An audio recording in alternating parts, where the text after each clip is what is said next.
एक बार प्रेम से बोलेंगे ओम नमो भगवते वासुदेवाय। देखिए मित्रों, चित्र में श्री कृष्ण लीला दर्शन एक किताब है। इसमें भगवान श्री कृष्ण महाराज के पूरे लीला चरित्र का दर्शन हमें प्राप्त होता है। गीता प्रेस से नई लॉन्च हुई है। इस पर 3 वीडियो मैंने बना दिए हैं। हर वीडियो में 5-5 अध्याय हैं। आज के वीडियो में भी 5 अध्याय करेंगे, जिनमें आगे की लीला हम पढ़ेंगे, जिसमें 16वें अध्याय से प्रारंभ होगा। नलकूबर मणिग्रीव उद्धार, मालिन के ऊपर अनुग्रह और गोकुल से वृंदावन गमन हो रहा है भगवान का। वत्सासुर उद्धार है और बकासुर का उद्धार है। तो ये सब लीलाएं प्रभु का आज के वीडियो में आनंद लेंगे। तो देखिए, शुरुआत करते हैं। नलकूबर मणिग्रीव उद्धार। भक्तों की प्रसन्नता के ही निमित्त प्राकृत शिशुओं के समान क्रीड़ा करने वाले वे श्री हरि ओखल से बंधे हुए अपने रक्षा के निमित्त चारों ओर देखने लगे, किंतु वहां उन्हें बंधन से छुड़ाने वाला कौन था। कुछ गोपिकाएं बाहर खड़ी थी, जो मुख पर उंगली रखे हुए मंद मंद हास्य कर रही थीं और धीरे धीरे कह रही थीं, कहो अब तो खूब बंधे हो, अब फिर तो बदमाशी ना करोगे। मोहन उनकी ओर देख लेते, फिर धीरे से मैया की ओर देखते हुए कि क्या कर रही है। असल में मैया का हृदय धक धक कर रहा था। कृष्ण को उखल से बांधकर वह स्वयं भी कृष्ण के प्रेम से बंध गई थी। उसके मन प्राण कृष्ण में ही अटके थे, किंतु ऊपर से ये दिखाने के लिए कि मुझे कुछ परवाह ही नहीं है, वह किसी काम के बहाने भीतर गईं। जगत उद्धारक श्री कृष्ण भगवान इसी को सुअवसर समझकर ओखली को खींचते हुए झट घर से बाहर हो गए। उनकी छोटी छोटी अलखें मुख पर लटकी हुई थीं। ओखली के खींचने के कारण उनके सुंदर मुखमंडल पर छोटे छोटे श्वेत कण बड़े ही भले मालूम पड़ते थे। गौ के साथ जैसे उसका बछड़ा पीछे पीछे आप से आप ही चौकड़ी लगाता रहता है, उसी प्रकार वह उखल भी श्याम सुंदर के पीछे सोता ही लुढ़कता हुआ चलता था। गोपिकाएं सब चकित थीं। माता घर के भीतर ही थी। श्याम सुंदर उस ओखल को लिए हुए पास में ही 2 जुड़े हुए अर्जुन के वृक्षों के बीच में होकर निकले। दोनों वृक्षों के बीच में ओखल फंस गया। श्याम सुंदर ने अपने सीधे हाथ से रस्सी को जोर से खींचा। खींचते ही वे बड़े भारी यमल वृक्ष धड़ाम से नीचे गिर पड़े। वृक्ष की पत्तियां अपने आप मुरझा गईं। देखते ही देखते वो दिव्य पुरुष देवताओं से वस्त्र आभूषण पहने पृथ्वी से ऊपर आकाश में खड़े होकर दोनों हाथों को जोड़कर, यहाँ पे देखिए 2 जो है देवताओं के समान यहाँ पे पुरुष निकले हैं। भगवान की ओखली जो है अर्जुन के 2 पेड़ों के बीच में फंसी थी। मनमोहन की स्तुति करने लगे, यानी कि ये जो है इनका उद्धार किया है प्रभु ने, जिनका नाम था नलकूबर मणिग्रीव। भूले से भटके से चकित से वे श्री हरि उन दोनों देवताओं की ओर देखने लगे। श्याम सुंदर की कृपा दृष्टि से तृप्त होकर वे गदगद कंठ से उत्कट ही विनीत वचनों से कहने लगे, प्रभु आपने हम अभिमानियों का उद्धार करके अपना दीन वत्सल नाम आज सार्थक कर दिया है। त्रिलोकीनाथ, हम दोनों कुबेर के पुत्र हैं। अपने ही पाप से इस जड़ योनि को प्राप्त हुए। एक दिन मदिरा के मद में मत हुए हम दोनों देवांगनाओं के साथ विवस्त्र होकर जल विहार कर रहे थे। इतने में ही देवऋषि नारद वहां पहुंचे। उन परम तेजस्वी तपोधन महर्षि के श्राप के भय से उन देवगुणाओं ने ही तो जल्दी से वस्त्र पहन लिया, किंतु हम दोनों बिना ही वस्त्र के वहां खड़े रहे। हमें इस प्रकार निर्लज्ज और उद्धतपने से खड़े देखकर महर्षि अत्यंत ही क्रोधित हुए और हमें वरदान रूपी ये श्राप दिया कि तुम दोनों ही दिव्य वर्षों से 100 वर्ष पर्यंत वृक्ष योनि में रहो। उन परम कारुणिक महर्षि ने दया करके हमें ये भी वरदान दे दिया कि द्वापर में जब श्री हरि उत्पन्न होंगे और वात्सल्य रस की पराकाष्ठा करने वाली यशोदा मैया जब उन्हें ओखल से बांधेंगी, तभी उनके पुण्य स्पर्श से तुम्हारी वृक्ष योनि छूटेगी। हे अंतर्यामिन, आपसे कोई बात छिपी थोड़ी ही है। आप घट घट की जानने वाले हैं। हमने अपने अज्ञानवश वह कथा आपके सम्मुख कह दी थी। हे पतित पावन देवऋषि नारद जी का ये श्राप हमारे लिए परम अनुग्रह रूप ही हुआ, जिससे कि देवताओं को भी दुर्लभ ये आपके चरण कमल हमें देखने को प्राप्त हुए। हे जगत उद्धारक, आप हमारे ऊपर प्रसन्न होइए और हमें ऐसा आशीर्वाद दीजिए कि फिर कभी आपके चरणों से हमारा चित्त न हटे, हमें माया जनित अभिमान फिर कभी प्राप्त ना हो। उन दोनों के ऐसे विनीत वचन सुनकर श्री हरि ने उन्हें आशीर्वाद दिया और फिर वे दोनों दिव्य रूप धारण करके अपने पिता के लोक में चले गए। इधर जब माता ने लाल को आंगन में न देखा तो वे एकदम स्तंभित सी रह गई। जल्दी से दौड़कर बाहर आई और बालकों से पूछा, तुमने कहीं श्याम को तो नहीं देखा? सभी ने माता को श्याम सुंदर का पता बता दिया। माता ने देखा 2 भारी वृक्ष टूटे पड़े हैं और श्याम सुंदर ओखली के उलझ जाने के कारण उनके नीचे पड़े पड़े खेल रहे हैं। तब तो माता के आश्चर्य का ठिकाना नहीं रहा। वह जल्दी से दौड़कर कन्हैया के पास पहुंची और झटपट रस्सी खोलकर उन्हें छाती से चिपटा लिया। बार बार उनके आंसुओं से भीगे मुख को चूमने लगी। जब रस्सी बंधी थी वह जगह और अधिक नीली पड़ गई थी। माता अपने प्रेम के हाथ को बार बार उस जगह के ऊपर फेरने लगी और अपने को धिक्कारते हुए कहने लगी, उस समय ना जाने मुझे कैसी कुमति सवार हो गई जो ऐसे सुंदर लाल को रस्सी से बांध दिया। माता की व्यवस्था को समझकर मदन मोहन खिलखिलाकर हंस पड़े। माता का भी हृदय खिल उठा। मोहन को चूमते चूमते वह गाती ही नाती, दो वृक्ष बिना आदि के कैसे गिर पड़े, इस बात पर गोपी और गोप बहुत देर तक तर्कना करते रहे। बालक कहते थे इसी ने इन वृक्षों को गिराया है, किंतु दामोदर के प्रभाव को न समझने वाले उन गोपों को इस बात पर विश्वास ही नहीं होता था। मालिन के ऊपर अनुग्रह। जिन्होंने पूर्व जन्मों में अनेकों सुकृत कर्म किए हों उन्हें ही कन्हैया के दर्शनों का सौभाग्य प्राप्त होता है। भाग्यहीन तो सुरसरी के समीप रहता हुआ भी प्यासा मरता है। कल्प वृक्ष के नीचे भी व्याघ्रादि प्राणियों से सताया जाता है और सुमेरु के सिंह पर बैठकर भी संपत्ति की इच्छा करने वाला होता है। श्री हरि जिन्हें अपना बनाकर बुद्धि योग देते हैं वे ही उनकी बाकी झांकी के असली अधिकारी बन सकते हैं। अन्य द्वेष कर्म करने वाले क्रूर कर्मा पुरुषों को तो आसुरी योनियों में फेंक देते हैं। वे मूढ़ पुरुष उन योनियों में श्री चरणों से और भी अधिक दूर हटते बढ़ते रहते हैं, संसार चक्र में घूमते रहते हैं। वे बड़भागी हैं जिन्हें किसी भी संबंध से श्याम सुंदर ने अपनाया है। उन्हें बात बात पर नचाना धमकाना यहाँ तक कि बांध देना यह भी एक गुण स्नेह है। इसलिए येन केन प्रकरणेन मना कृष्ण निवेशयेत, जैसे भी बने तैसे उन मुरली मनोहर के विषय में चित्त लगे, यही पुरुषार्थ है और यही अंतिम साध्य है और यही दुर्लभ मनुष्य योनि का सर्वोत्तम फल है। मथुरा की एक सुखिया नाम की मालिन गोकुल में साग भाजी तथा फल फूल बेचने के लिए आया करती थी। नन्हे से सांवरे को सलोनी सूरत पर वह आसक्त थी। मुरली मनोहर की मनोहर मूर्ति उनके मन मंदिर में सदा बसती थी। वह भावों के पुण्य चढ़ाकर अहनिश उसकी अर्चना पूजा करती रहती। श्याम सुंदर उसके मनोभाव को जानते थे किंतु उसके अनुराग को बढ़ाने के निमित्त उससे बोलते नहीं थे।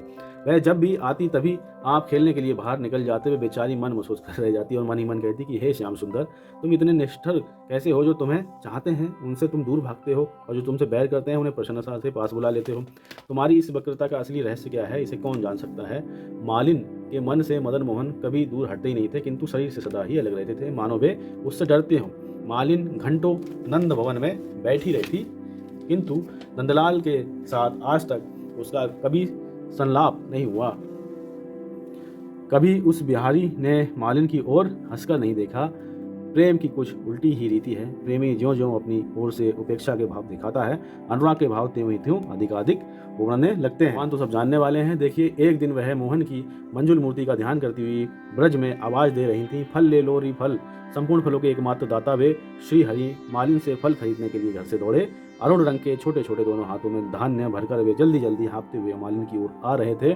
कोमल करों की संधियों में से अनाज बिखरता हुआ चला जाता था। मोहन उस मालिन से फल लेने को अधीर थे। मालिन का मन भी मोहन में बना उस अवर्णनीय दृश्य में तन्मय था। चिरकाल की साधकों पूरी होते देखकर मालिन अपने आप को भूल गई। कन्हैया के कोमल कर स्पर्श के सुख से लिए अधीर हुई उस मालिन ने कमल की पंखुड़ियों के समान खिले हुए उन दोनों जुड़े हुए हाथों को फलों से भर दिया। आहा, उस समय उसकी क्या दशा हुई होगी, उसका वर्णन कौन सा कवि अपनी कविता में करने में समर्थ हो सकता है। श्याम सुंदर के लिए उसने सर्वस्व समर्पण कर दिया। संपूर्ण अभिलाषाओं को पूर्ण करने वाले उन श्री हरि ने भी प्रेम के अमूल्य मोतियों से उसके रिक्त भंडार को भर दिया। मालिन का जीवन सफल हुआ। उसने साधारण फल देकर फलों का भी फल दिव्य फल प्राप्त किया। मनमोहन का ध्यान करते करते वह उन्हीं की किंकरी हो गई। प्रभु ने उसे अपना लिया। उसी दिन से वह धन्य हो गई। तो प्रभु जिस पे कृपा कर दें तो उसके तो भाग्य ही क्या। आगे देखिए, अब गोकुल से वृंदावन गमन हो रहा है प्रभु का। गोकुल में रहकर भगवान नाना प्रकार के अलौकिक बाल लीलाओं के द्वारा नंद, यशोदा, गोप, गोपी तथा समस्त ब्रजवासी को आनंदित करने लगे। सभी स्त्री पुरुष बाल वृद्ध श्याम सुंदर को प्राणों से भी अधिक प्यारे करते थे। सभी मनमोहन की मधुर मुस्कान के ऊपर अनुरक्त थे। वे सर्वदा यशोदा नंदन की रक्षा के उपाय सोचते रहते थे। उन भोले गोपों को इस बात का पता नहीं था कि असंख्य ब्रह्मांडों की उत्पत्ति, स्थिति और प्रलय उनकी भ्रूभंगी के तनिक से इशारे मात्र से होती है। वे विशंबर को अपना पुत्र सका आदि समझकर अपने को उनका पालक तथा रक्षक समझते थे। नंदलाल के तनिक से अनिष्ट की शंका से वे विघ्न हो उठते थे।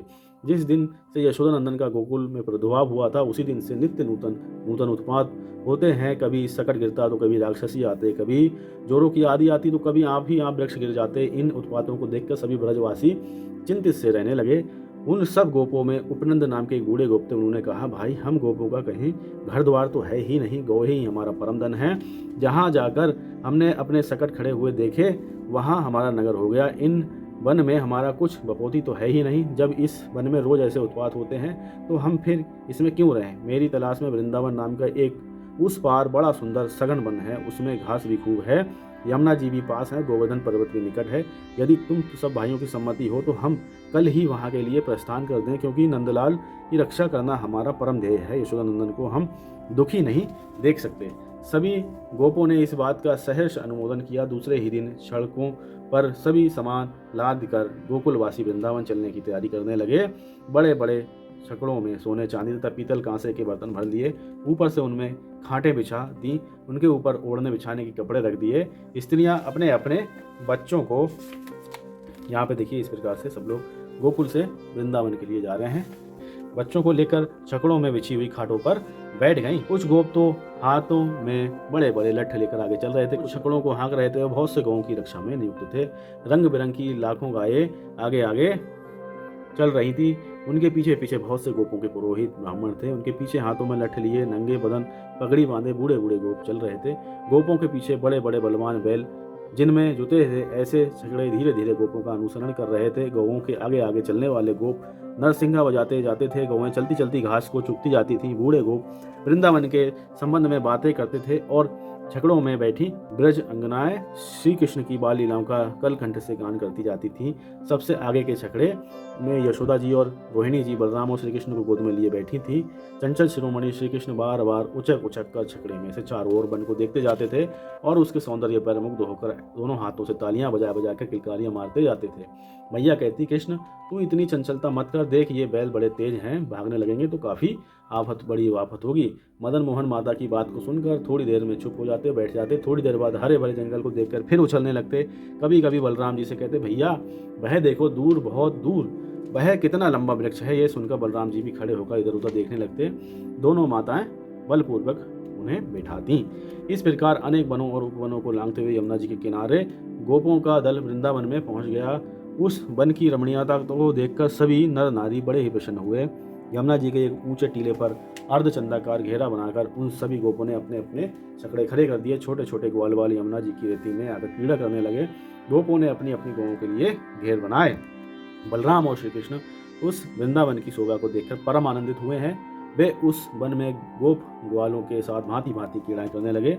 अब उनकी अवस्था 4-5 वर्ष की हो गई थी, अतः वे भी अन्य गोपों के साथ गौ चराने की इच्छा करने लगे। अब देखिए आगे वत्सासुर का उद्धार होगा। यहाँ पे देखिए इस प्रकार से है, गौ चराने जा रहे हैं भगवान जी। तो एक देखिए राक्षस है, कंस ने भेजा है, नाम है इसका वत्सासुर। इसका उद्धार जो है भगवान ने किया है, इसको 360 डिग्री पे घुमा के भगवान ने फेंका है। कथा पढ़ते हैं, देखिए वत्सासुर का उद्धार। ग्वाले गौओं को और बछड़ों को एक साथ नहीं रखते थे, क्योंकि गौओं के साथ बछड़े रहेंगे तो वे उनका दूध पी जाएंगे। अतः बड़े बड़े ग्वाल तो अलग गौओं को चराने ले जाते थे और छोटे छोटे जो ग्वाल वाल हैं वो बछड़ों को अलग ले जाते थे। श्री कृष्ण के सभी सखा बछड़ों को चराने के लिए जंगलों में जाते थे, अतः उन्होंने भी माता से बछड़े चराने के लिए हट किया। माता ने कहा कि बेटा अभी तू बालक है, बछड़े तुझसे रुकेंगे भी नहीं, ऐसी जल्दी किस बात की है, थोड़े दिनों बाद तू बछड़े चराने के लिए जाया करना। माता के ऐसा कहने पर भी श्याम सुंदर बछड़ों को चराने के लिए हट करते रहे। अंत में माता राजी हो गई। उन्होंने सभी गोपियों को बुलाकर गीत गवाए, ब्राह्मणों से लाला का स्वास्थ्यायन कराया और देवताओं के नाम का प्रसाद बांटकर बच्चे का बछड़े चराने का मुहूर्त विधिवत कर दिया। माता ने एक छोटी सी सटकिया बालकृष्ण के हाथ में दे दी। बगल में उन्होंने अपनी पुरानी छोटी सी मुरली दवाई और बाएं हाथ में नरसिंगा लेकर वे बछड़ों के पीछे पीछे चल दिए। मंगल गान करती हुई बहुत सी ब्रज विनीताएं ब्रज बिहारी को वृंदावन के पास के जंगल तक पहुंचाने आई।